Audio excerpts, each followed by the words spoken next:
ఉండేది కదండి వాళ్ళకి. మీ సినిమాల్లో మీరు చేసిన సినిమాలో రావు గోపాలరావు గారు కానీ అల్లు రామలింగయ్య గారిని కానీ ఏదైనా ఏ సినిమాలో పెట్టారు సార్? ఏమైనా పెట్టారా ఎప్పుడైనా? పెట్టరు. సో కథపరంగా ఆర్టిస్టులు ఎవరు ఇట్లా కానీ? అవును. మీరు యాక్చువల్గా సుమన్ గారిని భానుచంద్ర గారిని పెట్టి సినిమాలు తీసే టైంలోనే కదండి సుమన్ గారు అనుకోకుండా ఒక బ్యాడ్ ఇన్సిడెంట్లో ఇరుక్కోవడం, అంటే ఒక ఆయన మీద ఒక అపవాదు రావడం, అనుకోకుండా ఒక స్కాండిల్ లాంటిది. అవును. ఆ టైంలో ఎఫెక్ట్ అయిన సినిమాలో మీదేమైనా ఉందండి? లేదు, ఎఫెక్ట్ అవ్వలేదు, కానీ చాలామంది ఎఫెక్ట్ అయ్యారు. ఓకే. కాకపోతే నేను ఫ్రెండ్గా తనకేం చేయాలో చేశాను. యాక్చువల్గా అది అంటే ఆయన బ్లూ ఫిల్మ్స్ తీశారు ఇట్లా అని కదండి, యాక్ట్ చేశారనండి. ఏంటి సార్ అసలు అది? ఏ స్టేట్కైనా ఓ సీఎం, ఓ డీజీపీ, ఇంకొకళ్ళు కాంట్రాక్టర్స్ ఉంటారు కదా, లిక్కర్ కాంట్రాక్టర్, వీళ్ళ ముగ్గురే పవర్ఫుల్. ఏ స్టేట్కైనా అక్కడ ఎన్టీఆర్ పవర్ఫుల్, డీజీపీ పవర్ఫుల్. ఆయన డీజీపీ మలయాళీ, ఎంజిఆర్ మలయాళీ. ఒక లిక్కర్ కాంట్రాక్టర్ వడియార్, వాడు వెరీ పవర్ఫుల్. ఓకే. వీడి ఫ్రెండు, ఆడి ఫ్రెండ్ కమలాసన్లా ఉంటాడు, సుమన్ గారి ఫ్రెండ్. ఓకే. వాడు సమ్ రాష్ట్రపతికి రిలేషన్ అవుతాడు, అప్పటి రాష్ట్రపతికి. ఓ. వాడు వడియార్ కూతురు లవ్ చేశాడు. ఈ లిక్కర్ కాంట్రాక్టర్ ఎవరైతే ఉన్నారో వాళ్ళ డాక్టర్ని లవ్ చేశారు. మనందరికీ 32 పళ్ళు ఉంటాయి, దానికి 74 ఉంటాయి. వాడు ఎందుకు లవ్ చేశాడు ఇప్పటికి నాకు అర్థం కాదు. అంటే వడియార్ డబ్బంతో దొబ్బేద్దామనా ఏంటో నాకు అర్థం కాల. Single time settlement. సుమన్కి ఏంటంటే ఆ డీజీపీ కూతురు వీటంటే ఇష్టం. సుమన్ అంటే ఇష్టపడేది డీజీపీ కూతురు. సుమన్ ఎక్కడ షూటింగ్ అన్నా డీజీపీ కూతురు అండి, లేకపోతే డీజీపీ? ఓకే. సుమన్ గారిని డీజీపీ కూతురు ఇష్టపడేది, వడియార్ గారి కూతుర్ని సుమన్ గారి ఫ్రెండ్ ఇష్టపడేవాడు. ఓకే. ఆడు అసలు బైక్ని తీసుకెళ్ళి ఇలా లేపేసి ఇలా తిరిగి ఇలా పెడతాడు. చాలా విన్యాసాలు చేశాడు సార్. ఆయన కూడా యాక్టర్ అండి? కాదు, అంటే ఏదో రాష్ట్రపతి మనోడో ఏదో. సరే. ఈ డీజీపీ కూతురు సుమన్ షూటింగ్ ఎక్కడుంటే అక్కడికి వెళ్ళిపోతాయి. అమ్మాయికి పోలీస్ ఎస్కార్ట్ అంతా కదా. దీనికి సుమన్కి ఏమి ఇష్టం లేదు, ఆ అమ్మాయి వన్ సైడ్ ఇష్టపడి. ఓకే. డీజీపీకి ఏంటంటే నా కూతురికి పెళ్ళయింది వీడితో తిరుగుతుంది అన్న ఫీలింగే. సో ఈ సిచ్యువేషన్లో ఏమైంది సార్? ఎంజిఆర్ గారు పిలిపించారు సుమన్ని. బాబు నువ్వు యాక్టర్, చాలా భవిష్యత్తు ఉంది నీకు, నువ్వు సహనటుడివి, ఇలాంటివి అన్నీ ఉంటే నువ్వు దూరంగా పెట్టుకో అని. అప్పటికి ఎంజిఆర్ మాట్లాడే పొజిషన్ కాదు. ఓకే. ఆయన రాస్తాడు, ఇస్తాడు. వీడు చెప్తే వాళ్ళకి తెలుస్తుంది, కానీ ఆయన చెప్పలేడు. ఓకే. నాకు చెప్తాం కాదు, అది చెప్పాల్సింది అమ్మాయికి అని చెప్పి ఇతను స్మూత్గానే చెప్పినా అది ఆయనకి ఇష్టం లేదు, ఆయన చెప్పిన విధానం. దాంతో ఒకరోజు ఎక్కడో అమీర్పేట లాంటి సెంటర్లో ఏదో బీభత్సం చేశాడు అని పోలీసులు పెట్టారు కేసు. అంటే కాదు సార్, ఇప్పుడు ఎంజిఆర్ గారు సుమన్ గారికి చెప్పారు, సుమన్ గారు అయితే ఆయన వైపు నుంచి ఎలాంటి లవ్ లేదా అమ్మాయి మీద, అది మనకు తెలుసు, వాడికి తెలుసు, సుమన్ గారికి తెలుసు. కానీ అవతల ఆయనకి అంటే అమ్మాయి ఫాదర్కి సరే ఇంకా ఏదో ఉందనే ఒక కంక్లూజన్లో వాళ్ళు ఏమనుకుంటారంటే మా అమ్మాయి వస్తే నువ్వు దుబాయ్ అనొచ్చు కదా అనే టైప్లో ఉంటుంది.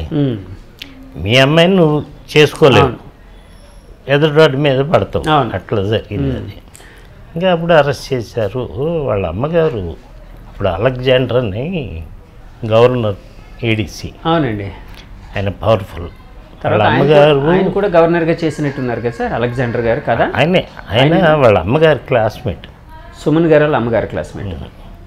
తను చెప్పుకుంది. యాక్చువల్గా ఆ కేసులో 1 year దాకా బయటకు వస్తానికి లేదు. ఏ కేసు పెట్టారు సార్ ఆయన మీద? ఏదో పబ్లిక్లో న్యూసెన్స్ చేశాడు. పబ్లిక్ న్యూసెన్స్ అండి. మరి ఏంటి సార్, ఆయన చాలా ఘోరంగా బ్లూ ఫిల్మ్లు, అంటే అప్పట్లో బ్లూ ఫిల్మ్ అనేది చాలా అవి బయటికి చెప్పరు కదమ్మా. కాదు సార్, మీడియా అలాగా లెవెల్లోని పేపర్లో వచ్చినాయి, అవి ఇవి అన్నీ అబద్ధాలే. బట్ డెఫినెట్గా వాళ్ళ ఫ్రెండ్కి వీడియో షాప్ ఉంది, అప్పుడు క్యాసెట్స్, అక్కడికి చాలామంది అమ్మాయిలు వస్తూ ఉండేవారు. అది పైగా చాలా పెద్ద prime place. Adyar gate hotel ఆపోజిట్లో వాళ్ళ ఇల్లు. అక్కడంతా చాలా కాస్ట్లీ. అక్కడ ఉండేవాడు. అక్కడ వీడి సాయంత్రం షూటింగ్ అయిపోయినాక ఇంకోటి, ఎంతైనా హీరో కదా, వెళ్తాడు, అందరూ అభిమానిస్తారు. క్రేజ్ అనేది ఉండేది. పైగా వీడు చాలా అందగాడు. అవునండి, చాలా అందగాడు. అప్పుడు రకరకాలు అనేవారు. యాక్చువల్గా వీడు అరెస్ట్ అవుతాడని రామానాయుడు గారికి ముందే తెలుసు. మరి ఆయన సర్కిల్ వేరు కదా, ఆయనకి ఇన్ఫర్మేషన్ వచ్చింది ఉంది. అప్పుడు సుమన్తో తీయాల్సిన సినిమాని ఆపేశాడు, షూటింగ్ స్టార్ట్ చేయలే. ఓకే. అంటే కొంచెం హై లెవెల్లో కొన్ని విషయాలు తెలుస్తూ ఉంటాయి. అవునండి, అవును. సో అది బయటికి చెప్పకుండా ఆపేశారు. తర్వాత తెలుస్తాయి కదా. అవునండి, అవును. సో సుమన్ గారు వాళ్ళ మదర్ సహాయంతో ఆయన అలెగ్జాండర్ గారికి, అంటే అప్పుడు గవర్నర్ గారికి ఫ్రెండ్ అవ్వడం వలన ఏడీసీ సో ఆ విధంగా బయటపడగలిగారండి ఆయన. కానీ జైల్లో ఉన్నారు కదా సార్ చాలా కాలం. జైల్లో ఉన్నాడు. జైల్లో ఉండగా తనకి బెయిల్ ఇచ్చారు. బెయిల్ రాకూడదు, రాదు ఆ చట్టంలో, ఆ సెక్షన్లోనే. ఓకే, రాదు. వాళ్ళ అమ్మ అదృష్టం.